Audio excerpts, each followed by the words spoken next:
On dit que dans un endroit magnifique dans ce grand monde, vivaient trois belles princesses, Rina, Rola, Rim. Elles vivaient avec leur père dans un grand palais. Leur père était un roi très riche. Il préférait sa fille Rim au reste de ses filles. Elle était la plus proche de son cœur. Et toutes ses filles, les princesses, étaient fiancées par des princes, d'un royaume proche de leur royaume. Un jour, le roi était gravement malade. Il a décidé de rassembler ses filles avec leurs fiancés. Je vous ai tous appelés parce que je me suis pas bien. J'ai décidé qu'il va me remplacer. C'est moi qui va prendre ta place, mon père. S'il vous plaît, ne me interrompez pas. Laisse mon père terminer ses mots. Je compte diviser le royaume en 3 royaumes sur vos 3. C'est une sage décision, mon père. Je vais tourner moi et 100 de mes hommes pour rester au royaume de l'une d'entre vous. 100 de tes hommes? Oui, votre amour et votre gentillesse pour moi détermineront la proportion de ce que vous obtiendrez du royaume. Tout le monde était silencieux en entendant au roi. Rina, peux-tu m'informer à quel point tu m'aimes? Tu es le tout pour moi. Ma vie n'a aucun sens sans toi, père. Tu resteras toujours le plus grand père à mes yeux. Je vais prendre soin de toi. Je ferai tout ce que tu me demandes, n'importe quand et n'importe où. Tu es la personne la plus importante dans ma vie. Je t'aime beaucoup, papa, la personne la plus précieuse que j'ai. Le roi attendait des mots plus subtils et beautés d'après ce qu'elle a dit, parce qu'elle était sa plus aimée, et il a attendu qu'elle parle très bien. C'est tout ce que tu arrives? Vous n'obtiendrez aucune partie de mon royaume. Je vais le diviser en 2 parties seulement, pour Rina et Rola. Après que son fiancé a entendu ce que son père lui avait dit, il lui a laissé seule. Elle n'a pas voulu épouser une fille qui n'a rien hérité de son père, et elle deviendra pauvre après une courte période. La pauvre a pleuré avec ses larmes en observant ses 2 sœurs. Vous êtes toujours les meilleurs pour choisir les mots et exprimer clairement vos sentiments malgré que nous ayons le même amour pour notre père. Mais moi, je n'ai pas assez compétente pour exprimer qu'en vous. Vous avez toujours attendu la bonne occasion pour prendre la place de mon père. Ses 2 sœurs se mirent à rire de ce qu'elle leur avait dit. S'il te plaît, papa, ne me faites pas ça. Je ne veux plus te voir ici. Rassemblez vos affaires et quittez le palais. Et ne reviens jamais. Elle a porté avec elle peu de vêtements, juste la robe qu'elle portait, la robe de son mariage, ainsi qu'une autre belle robe coupée. Je suis très fatiguée.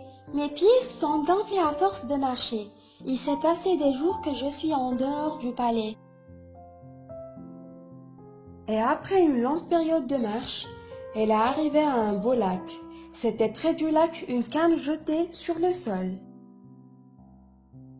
Je vais construire avec cette canne une jolie robe que je vais la porter sur ma belle robe et un chapeau qui va protéger mes cheveux du soleil. Et cette tenue en canne est ce qui l'a fait prendre le titre chapeau de canne. Et après quelques jours de marche, elle est arrivée au palais du prince qui l'a abandonnée et l'a laissée seule. Il est ensuite devenu roi après la mort de son père. Elle était aussi consciente de cela. Son père était sur son lit de mort quand il a été avec les fiancés. Elle a aussi sûr qu'il n'était pas encore marié parce qu'il n'a pas trouvé la fille qui lui convient. Puis, elle a décidé d'aller dans son palais pour travailler avec le chef du palais. Ce palais est magnifique et célèbre.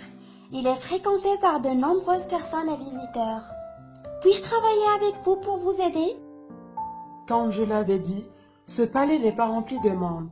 Mais si tu ne me donnes pas un bon repas ou bien quelque chose est arrivé, je vais vous expulser immédiatement. Rim a accepté sa condition. Elle a pris tous ses efforts pour travailler. Elle ne s'est jamais plainte de rien, même si tout ce qu'elle obtenait était de la nourriture. Ce qui la rendait si patiente, c'est qu'elle voyait parfois le roi.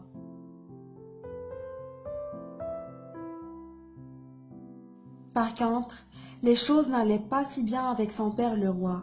Après avoir divisé son royaume sur Rola et Rina, sa fortune a diminué. Et comme il a promis et stipulé, un jour, il est parti au royaume de Rina avec 100 de ses hommes. Bienvenue mon père à tout moment. Mais nous n'avons pas besoin de 100 hommes dans mon royaume. Pourquoi tu ne gardes que ces cantons avec toi et tu laisses les autres s'en aller? Ne parle pas avec moi de cette façon. J'irai au royaume de ta sœur et je vais vivre avec elle. Il la quitta et alla chez sa sœur Rola et commença à lui raconter ce qu'elle lui avait fait Rina. Je m'excuse papa, mais je suis d'accord avec ma sœur dans tout ce qu'elle t'avait dit. Laisse tes hommes à la recherche du travail ailleurs et bienvenue dans mon royaume seul. Comment? Il vaut mieux retourner au palais de ta sœur avec 50 de mes hommes. Dorénavant, tu n'es plus ma fille. Après sa colère contre sa fille Rola, il a expulsé 50 de ses hommes.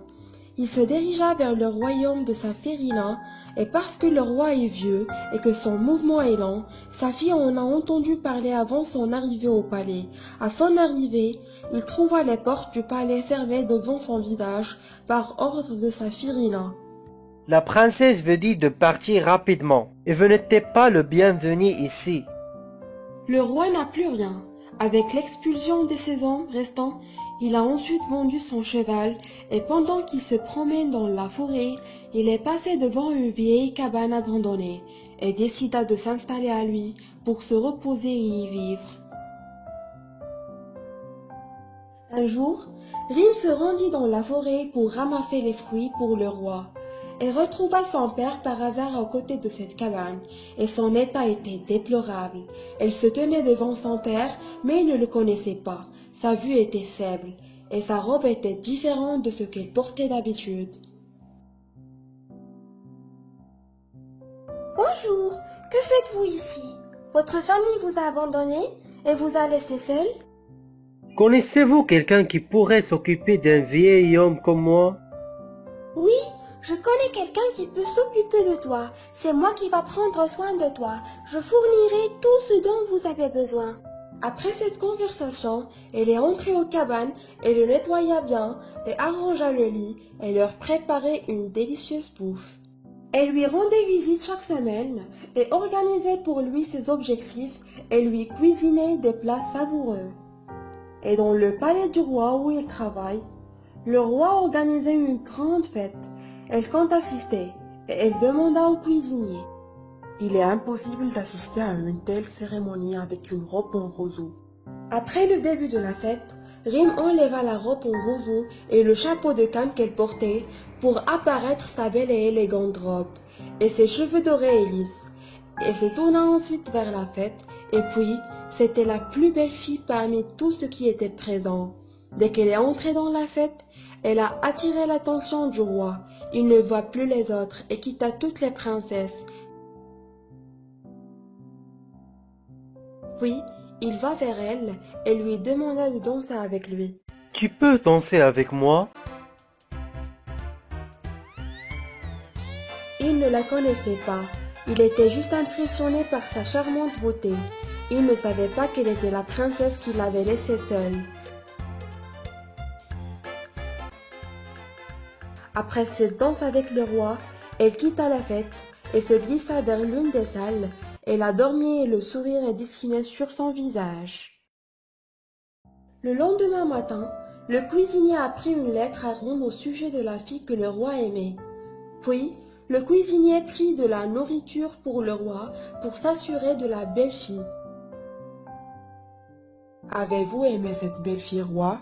Mais je ne sais pas s'il reviendra au palais. J'ai une bonne idée pour toi. Pourquoi ne pas organiser une autre fête et inviter tous les participants à la fête précédente? En ce moment, tu peux la trouver. C'est une bonne idée. On verra. Le roi organisa une autre fête dans le palais et trouva la fille qu'il cherchait. Il a de nouveau dansé avec elle. Elle était encore la plus belle du fête précédente. Il a été impressionné par cela. La princesse sourit et glissa comme d'habitude. Et une autre fois, le roi comme d'habitude organisa une autre fête dans le palais. Et à ce moment-là, la princesse Rim choisit de porter sa robe de mariage. Elle a attiré l'attention de tous les présents. Elle était la plus belle fille à regarder. Mais comme avant, quand la fête s'est terminée, elle se glissa dans l'une des chambres. Et le roi n'aimait pas ça, et elle était triste et ne voulait rien manger. Un matin, Le cuisinier a demandé à Rim de préparer le petit déjeuner pour le roi. Et quand il a fini de le préparer, elle a mis sa bague sur le plat qui irait au roi. Quand le roi vit cette bague, il fut surpris de le savoir. Appelez le cuisinier. Quand le cuisinier vint, le roi lui demanda si c'est elle qui lui avait préparé le petit déjeuner comme d'habitude. Mais elle avait répondu que la fille qui l'avait aidée, celle qui l'avait fait. Appelez le chapeau du khan.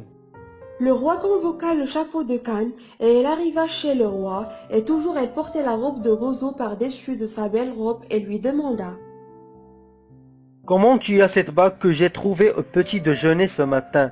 Je l'avais reçue de la part d'une personne que je connais. C'est quoi ton prénom? Tout le monde m'appelait chapeau de Khan. Enlève ta robe pour que je m'assure que tu ne caches rien au-dessus. » La princesse a accepté l'ordre du roi et enleva sa robe et son chapeau. Et puis, la belle robe apparaît. Comment? Rim, tu peux me pardonner? Tu veux m'épouser? Rim ne pouvait pas refuser la demande du roi pour l'épouser. Elle était, et il l'aime toujours. C'était un vrai amour. De nombreux invités ont assisté à sa fête de mariage. Alors son père le roi et ses sœurs qui étaient forcément jalouses d'elle étaient présentes. Avant de quitter le palais, le sentiment de jalousie naît de nouveau. Parce que la princesse Rim est devenue beaucoup plus riche qu'eux après son mariage avec le roi. Le roi irrita le cuisinier lorsqu'il remarqua que les invités n'ont pas aimé la nourriture, parce que ce n'était pas bon, et le roi dit à son cuisinier « Personne n'a touché la nourriture. » Rim regarda son père avant d'envoyer le cuisinier pour chercher du sel. Une fois que le cuisinier augmentait le sel, la saveur change. Elle est devenue très délicieuse. Elle était admirée par tout le public.